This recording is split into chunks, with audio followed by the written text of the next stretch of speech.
সাবরমতী এক্সপ্রেসের ট্রেলারে যে বিষয়টা দেখানো হয়েছিল সেটা নিয়ে অনেকেই এক্সপেক্ট করেছিল যে এই গল্পটি এই সিনেমার প্রেজেন্টেশন বোধহয় অ্যান্টি গভর্নমেন্ট, মানে এই মুহূর্তের বিজেপির যে গভর্নমেন্ট রয়েছে সেন্ট্রালে তার এগেনস্টে কথা বলবে। কিন্তু এত সহজ ছিল না, কারণ গল্পের প্রেজেন্টেশন এবং গল্পটাকে সিনেমা হল রিলিজ দেওয়া হচ্ছিল। আপনাকে মাথায় রাখতে হবে সিনেমা হল রিলিজ দেওয়া হচ্ছিল এবং সেখানে আহ, মানে কোনো বিতর্কের জায়গা হয়নি। তো তখনই মনে রাখা উচিত ছিল যে এই গল্পটার প্রেক্ষাপটটা সম্পূর্ণ আলাদা ছিল। কারণ গুজরাটে যখন দাঙ্গা চলছে বা যখন সাবরমতী এক্সপ্রেসে আগুন ধরানো হচ্ছে, তখন কিন্তু অটল বিহারী বাজপেয়ীর ছিল সেন্ট্রালে, সেটা আলাদা বিষয়। এবং গুজরাটে ছিল নরেন্দ্র মোদীর বিজেপি গভর্নমেন্ট, সেটা আলাদা বিষয়। কিন্তু 2004 সালে এই গুজরাট দাঙ্গাকে মাথায় রেখেই দেশের সরকার চেঞ্জ হয়, বিজেপি থেকে কংগ্রেসের সরকার কিন্তু আসে। এবং তারপরে মিডিয়াতে যে ঘটনাগুলোকে দেখানো হয়, যে ঘটনাগুলোকে অতিরঞ্জিত করা হয় বা যে ঘটনাগুলোকে অন্য দিকে টার্ন নেওয়া হয়, মানে সেই সময় মিডিয়ার একরকমের ভূমিকা ছিল 2002-তে, 2002 থেকে 4। আবার 2004 থেকে মিডিয়ার ভূমিকাটা সম্পূর্ণ 180 ডিগ্রি ঘুরে যায়।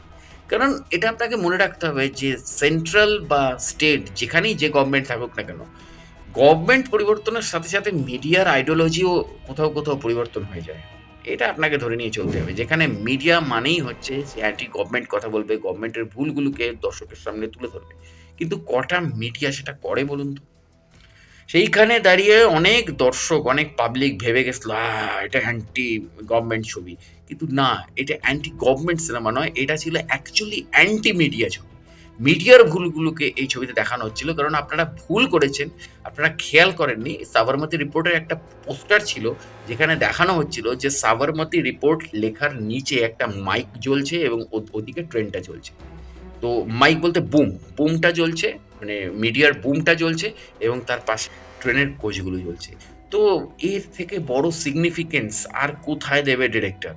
ডিরেক্টর তো এখানে বুঝিয়েই দিচ্ছে, বা বিক্রান্ত মেসি, ঠিক আছে, বিক্রান্ত মেসি অনেক উল্টোপাল্টা আলটপকা মন্তব্য করেছিল অতীতে, সে অ্যান্টি হিন্দু ছিল, পরবর্তীকালে সে হিন্দু ধর্মকে ভালোবেসেছে, সেগুলো আলাদা ব্যাপার, সেগুলো নিয়ে এখানে আলোচনার সাবজেক্ট নয়। কিন্তু সাবরমতীর রিপোর্ট, আপনারা কোথাও যারা ভেবেছিলেন যে এই ছবিটা অ্যান্টি গভর্নমেন্ট, তাদের আগে পোস্টার পোস্টার দেখুন, পোস্টার কিন্তু কথা বলে। তো পোস্টারের মধ্যে কিন্তু ডিরেক্টর অনেক কিছু বুঝিয়ে দেয়, সেইটা আপনাকে ধরতে হবে যে পোস্টারেই কিন্তু এখানে ছিল যে ট্রেনের পাশে বুমটা পুড়ছে। তার মানে কি, মিডিয়ার নেগলিজেন্সি এবং মিডিয়ার যে দোগলাপন, এটাই কিন্তু সাবরমতী রিপোর্টের মূল সেন্টার পয়েন্টে ছিল, মূল জায়গায় ছিল।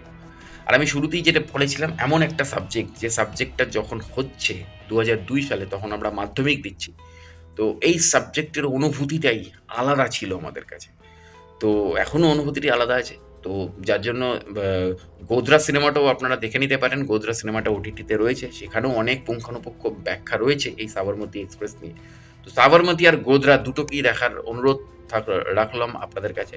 যারা সাবরমতী রিপোর্ট দেখে খুব কষ্ট পাচ্ছেন, তারা গোধরা দেখুন। কারণ গোধরা অতটা কিন্তু মার্কেটিং হয়নি, তাই গোধরা জনপ্রিয় না। কারণ গোধরার ভেতরে বিক্রান্ত মেসি বা রাশি খান্না বা ঋদ্ধি টোকরার মতন জনপ্রিয় অভিনেতা অভিনেত্রী নেই, বা গোধরা কখনো বালাজি ফিল্মস, একতা কাপুরের মতন প্রডিউস করেনি। সেই কারণে গোধরা স্বয়ং সক্রিয় একটা ছবি। গোধরা কোর্ট রুম ড্রামা টোটালটা দেখানো হয়েছে ওখানে, ওটাও দেখে নিতে পারেন। দেখলে মজা পাবেন এবং দেখলে আপনারা যেটা দেখতে চাইছেন কোথাও হয়তো কিছুটা টাচ আপনারা পেতে পারেন। তো অবশ্যই জুড়ে থাকুন আমার চ্যানেলের সাথে। দেখা হচ্ছে পরের ভিডিওতে। পুষ্পার সমস্ত আপডেট নিয়ে আসছি, পুষ্পার পুঙ্খানুপুঙ্খ আপডেট নিয়ে আসছি। জুড়ে থাকুন আমার চ্যানেলের সাথে। নমস্কার।